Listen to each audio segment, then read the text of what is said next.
alatsinainy fa 13 volana septambra 2020 sy 2020 araba tompona finaritra tompoko vavy atolotra ho anao ny toetry ny androntsika amin'ny ankapobeny misy an'ireto rahona kely reto aty amin'ny faritra analanjorofo sy aniny iny tazantsika ato amin'ny atsimo lakan-drano Mozambika ato misy anitirindrindraona mandalo ity mariana fa ny vokatry ny fandrosoana io manantona Madagasikara dia mendrandra-orantsika any amin'ny lakamisy ihany zany orana arankotroka izy io aty amin'ny fatriny avontany sy ny atsimonosy iray manontolo fa raha mitoetry ny andro kosa ho amin'ny rampoitsy 4 ny volana septambra dia manorana ny aty amin'ny fatra ny savaty analanjorofo iny atsinanana iny ny aty amin'ny fatrany Nosbe Ambilobe Ambanja iny zany misy orana tandrifindraona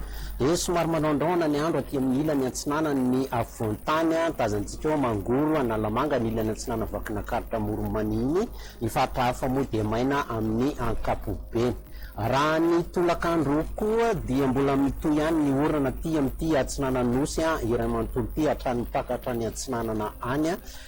misy hatrany ny orana ny aty amin'ny fatrany Nosbe Ambilobe Ambanja ty orana tandrifindraona somary misy ny rahona mitsitokotoko zany amin'ny ilany atsinana ny atitany ray manontolo iny dia misy ny orana tandrifindraona ary amin'ny faritra ny manodidina ny Taolanaso sy ny tapany atsimo ny faritra atsimo atsinanana iny amin'ny ankapobeny misy ny morontsiraka androsy sy ny atsimo ny faritra atsimo andrefana faritra hafa moa dia maina amin'ny ankapobeny. Raha ny marim-panantsika tsy dia misy fiovana firy 10 ny faritry ny avontany 12 ny any atsimo andrefanany hatramin'ny 13 degré Celsius ary ny ilany atsinanana 20 hatramin'ny 20 degré Celsius. Ny mafana indrindra hitantsika aty amin'ny faritra manodidina ny Antsoy aty ny faritry ny atitany